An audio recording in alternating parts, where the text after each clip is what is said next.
Hello, I am here at Real Brewing, home of Real Spirits Distilling with Davin Topel, the head distiller. Thanks for having us out. Yeah, thanks for coming out.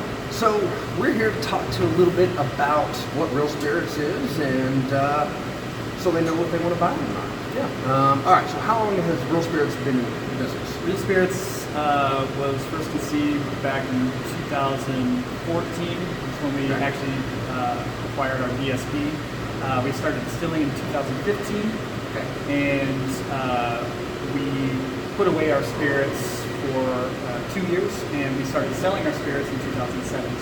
Okay. So when we first opened up, we were selling an aged spirit from the get-go. All right. So it's only been about a year that you've been selling it? Actually, just over almost 2 years. Okay. Yeah, almost 2 years. Yeah. Very cool. And how many products are you making? Currently, we're making 2 whiskeys, Okay. the signature whiskey and the double barrel whiskey. So the signature whiskey is, I'll start off with where our whiskey comes from. Our whiskey is actually made from the beers that we've been brewing for over 23 years. Okay. The 2 main ones that we focus on are the Devil's Backbone, which is our Belgian triple. Okay. That has a Belgian yeast strain, which adds a little bit of clove flavor and some fruit flavors as well to that whiskey. The other whiskey that we, or beer style that we focus on is the Real Heavy Scotch Ale. So that one is a complex bill of malts that there's about 7 different malts in that beer, and one of those is actually a peated malt. Okay. So it adds kind of a smoky phenolic flavor to the whiskey without being a big peat bomb. It's just a very small amount.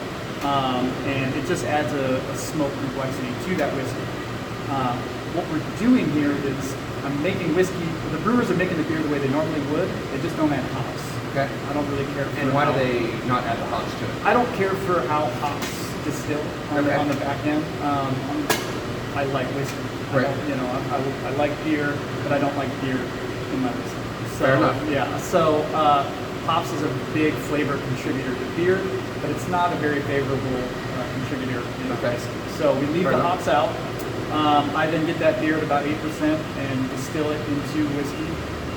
Then each one of those beer styles is they're fermented, distilled, and aged separately. Okay. At the end of the aging process, I'll take those 2 different beer styles, which have now made 2 distinctly different whiskey styles, and I'll mingle them together in a ratio that complement each other's flavors. Okay. So it'd be too simple just to put out 2 different whiskeys, right. Devil's Backbone, Yeah. so I wanted to complicate things a little bit. Naturally, why not? Yeah, so it makes it more fun that way. Exactly. I wanted to just kind of add the element of blending into our So you said you're making products. 2.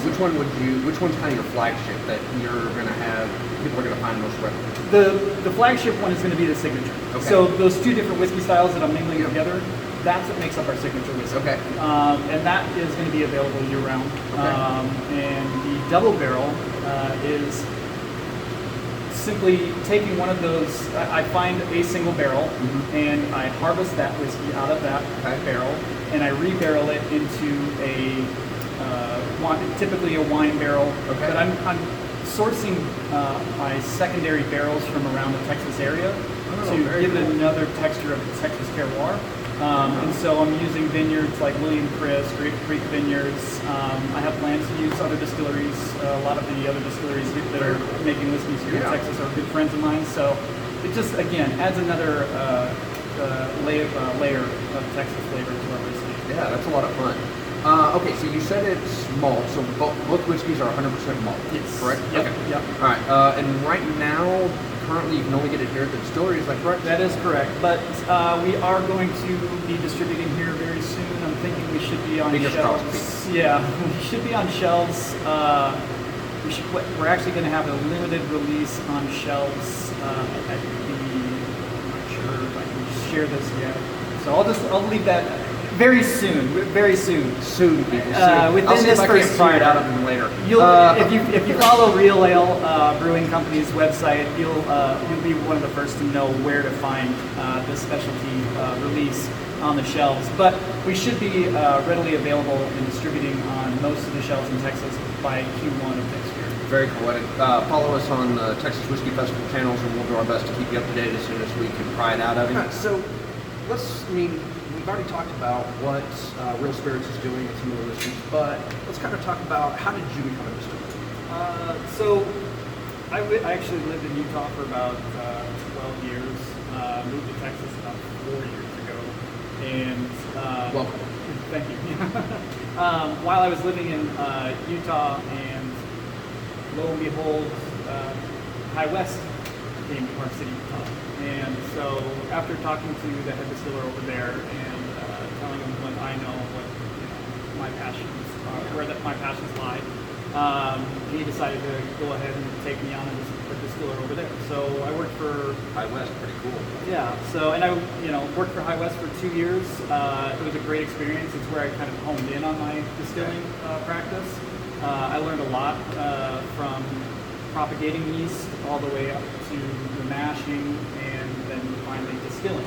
And so, like I said, that's where I really honed in on my distillation practice. So my wife and I became pregnant, and we decided to move closer to her family here in Texas. So we did.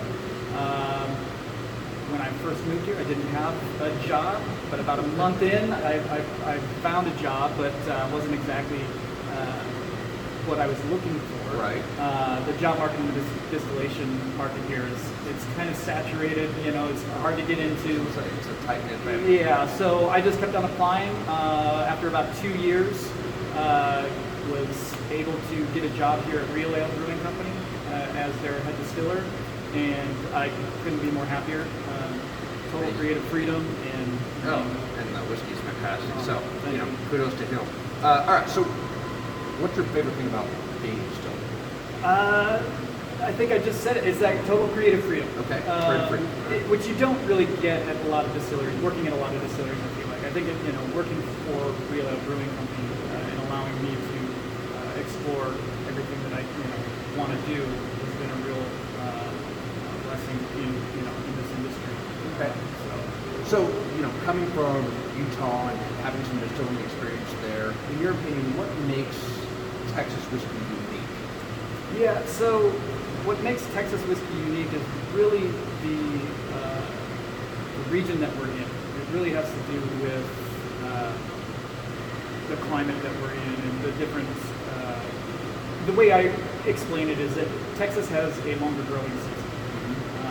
We have 12 months and 3 weeks of prime aging conditions for whiskey. Right. Once whiskey gets down into a climate that's below 46 degrees Fahrenheit, it actually kind of it contracts and pushes out of the barrel and goes into a semi-dormant stage.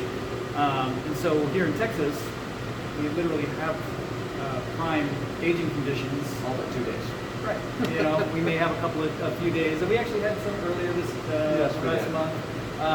But yeah, a couple of days after that, it'll start to go back into the wood, and it'll continue to age and take on flavor out of those barrels. So I think with the different climates that we have here, it definitely impacts the final flavor of our whiskey here in Texas. All right. So let's say it's been a Monday. It's been one of those Mondays that you've had. You get home. What's your go-to whiskey? My go-to whiskey has always kind of been. The house whiskey is Old Forester, the signature Old Forester. It's just I really like the flavor, the pastry flavors, and the light vanilla, and it's just kind of one of those dessert bourbons for me. And how do you drink this bourbon? I do drink it neat. Okay. Yeah. And then it really depends on the mood or whatever, but I definitely like my scotches and things like that. So when you're drinking this Old Forester after a Monday, what's your soundtrack? What music do you put on? Well, if you couldn't tell by the shirt, I am kind of an outlaw country fanatic.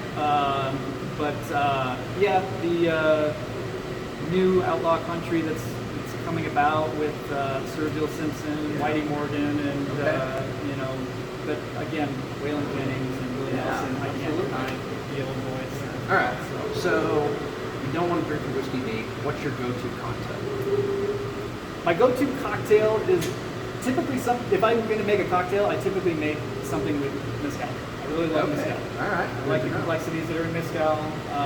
So what kind of cocktail will you make with mezcal? I'll typically make something that's going to be spicy, along the margarita lines. Okay. With little smokiness and spiciness. Smokiness, spiciness. I also like to use cucumber. I like to use a combination of cucumber and jalapeno. So we're going to get a recipe from you. We'll make it with whiskey instead and share it with everybody. Absolutely. All right. So guys, thanks for joining us. Davin, thanks for joining us. Absolutely. Invite you to come out to Real Spirits Distilling, Real Ale Brewing, have some beers, have some of this whiskey. It's fantastic. Until you can get it in stores, make a trip out to Blanco. It's an easy drive. Thanks for joining us again. This was your shot of Texas whiskey. Thank you.